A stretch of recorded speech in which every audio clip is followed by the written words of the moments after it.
Hi, this is Wilna, and I am so excited to bring you a brand new scrapbooking page. And today I'm going to show you how we are going to make this layout. So, as always, I love to work with art techniques.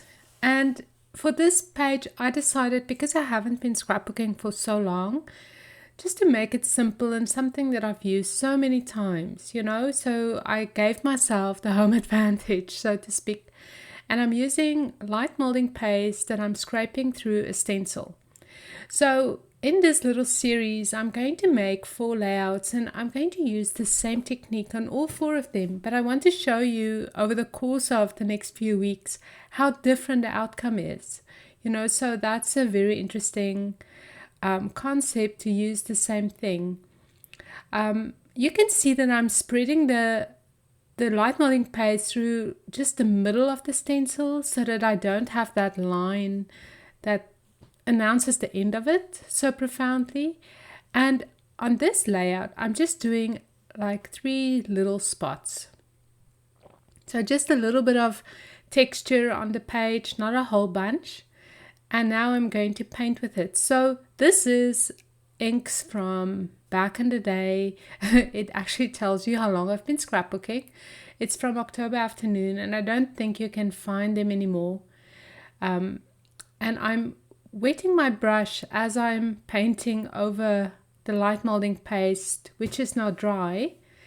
And you can see that I use a fairly wet brush, but also how I'm cleaning it and wetting it at the same time so that you get that little bit of an ombre effect from dark to light, right? So I love this look of it. And now I'm just going to splatter a little bit of pink on it. So this is also by October Afternoon. And this is probably a color that I've mixed over the years. I love pink. And I think that pink and orange is probably the perfect fall colors. So I did a photo shoot with me and my girls over the Canada Thanksgiving weekend.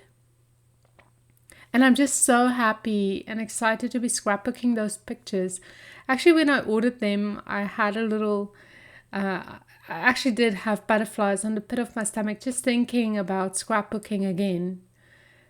Using a paper towel, and I'm just drawing on top of the light molding paste, and you can see how the texture and the image of it comes through again. So that is just a little tip there for you. You can see there very clearly everything is dry now, and this is why I like to work on 4 pages at once. It started with art journaling because you had to wait for the media to dry. So the exact same thing here, right? I'm just waiting for the media to dry and then I can work on something else.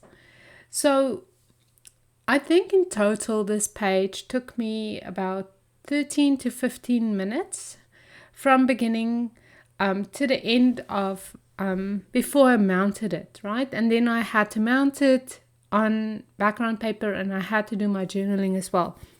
So let's say in total it takes me 20 minutes to make this layout. Then it's absolutely worth it when you don't have a lot of time to scrapbook, but you want to maximize your productivity, so to speak. Okay, so I'm using this photograph of my 2 youngest girls. Well, I have 3 girls, middle and youngest. And this is actually a little ironic photograph because the 2 of them looks like they get along really well in this photograph, which in real life is not quite the truth. Oh gosh, sometimes I think they're like oil and water. And the middle child is moving out of the house this week. So I think it will be good for their relationship to just get a little break. But I guess that's sibling love in its unpurest form.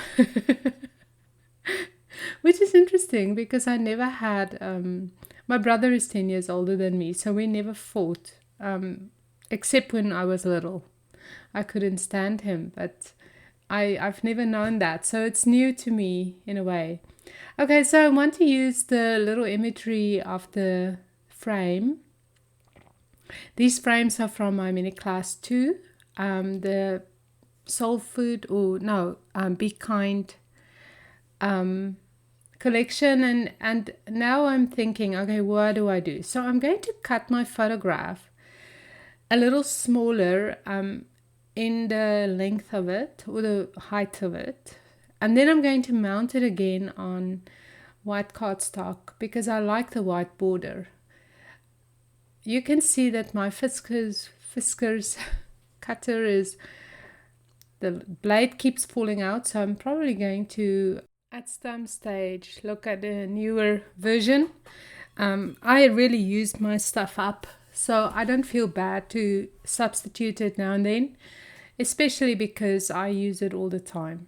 So I'm going to mount this photograph again on just white cardstock, and I'm doing it because I like the white border, and it gives a neat impression of the layout, right? So this is the plan right now, and you can actually use scissors to cut it, or your Fiskars cutter, which blade keeps on falling out.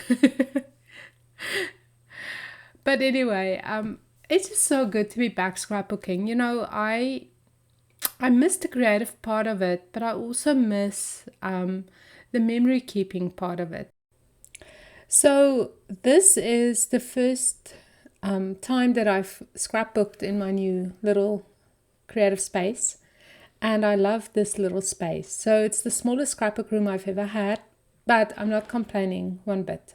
Like I love it already, and I'm making it my own. And you know what? I just realized one thing going through this whole process is that happiness is truly an inside job. And contentment is one of the best gifts that you can give yourself. You know, so that's been a journey for me. Those of you who followed my work for a long time know a little bit more about my life, and you know that everything I've been through, but I'm not complaining at all. But I love this delightful little space. And I just loved making a mess in it. So it was so much fun. So this chipboard sheet is not by the Good Vibe collection, crate paper. You can see it there at the top of my screen. Good Vibes is a collection that I used, and for this 4 pages and cards that I made. But the chipboard is by Maggie Holmes, also by crate paper. I love crate paper. I probably have a stack of 8-inch high chipboard sheets by crate, and even through the move it survived, so I didn't throw it out, and I absolutely love it. So I'm just embellishing and I'm looking through my embellishments to find like little things that I can embellish with. I love the look of the art techniques, art texture, plus the ephemera, and it's just always how I love to scrapbook, you know, so it's very intuitive for me. I'm also going to use foam tape and just adhere the photograph to the page. And I think you saw earlier that I used a little stapler just to adhere the part of the frame to the photo. So just adhering the photo. I can say with good measure that I forget how good the creative process is for your heart and your soul. When I was doing these pages over the weekend, I literally experienced the creative high, and it was so good. So just to remind you again, as I was reminded, that art is truly therapy for the heart. So just remember that. Okay, so I'm adhering a few more chipboard pieces, and then you can see I have my brush ready. I want to paint on flourishes with black ink, and I was thinking of maybe doing it on a separate piece of paper, cutting it out, and then I'm like, no, I'm just going to do it on the page itself. you know. So you'll see in a second what I'm going to do. And just here and there, I'm going to paint with a black paint. So I would encourage you, if this is something that you would like to do, just practice maybe on a separate piece of paper. I often practice, you know, what I want to do on my page. If it's a little daring and I'm afraid that I'm going to mess it up, I'll just practice on a separate page. And then the black and white washi with this beautiful, it has German on it, so I don't know where I got it from. Apricot colored washi with little red hearts. And I love how it just toned down the black and white polka dots a little bit. So I'm looking for an even smaller brush, I think. And I'm just going to draw. So this is something that I do when I watch TV, you know, when I talk on the phone. It's something that is just such a intuitive, natural part of my life, is the doodles.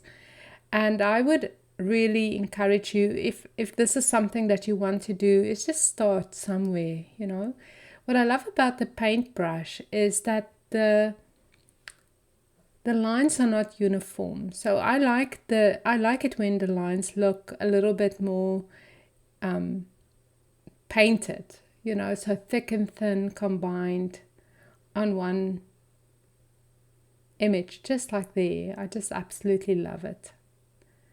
This is a watercolor brush, and I have a couple of them, and I have to hide them in my house so that my children don't see or steal them, you know. Figuring out where to paint your black leaves and doodles is probably the hardest part, and painting over the molding paste is also a little tricky, but just be careful. And I think that's it. That's all I'm going to do with this. You will see that I'm going to be spray painting on there as well. And then I love to just make sure that all my embellishments stick on the page, and that's why I just used a hot glue gun to adhere. So this is a stencil that I got off scrapbook.com, and I'm just going to use black spray paint, and just literally you can see 3 light sprays. And then I didn't like the fact that it was so neat and organized, the lines, so I sprayed again, just once or twice, just to make it a little bit more messy. There you go. And looking where else I could add a little bit of texture with spray paint. And the trick is, hold your stencil down very well so that it doesn't lift off your page. So you might get your fingers black, and then except there, and then just spray once or twice. Like less is more, definitely in situations like this. So this is something that I picked up from my art journaling endeavors, and I just decided to translate it onto a scrapbook layout. And what I love about the scrapbook layout is that the media is minimalistic, so it's not as busy and intense as the art journals. So now I'm just going to mount my page, and then I'm going to do the journaling, and here you can see the final page and a couple of details. So thank you so much for watching this video. Your comments are greatly appreciated, and I'll see you on the interweb soon. Bye!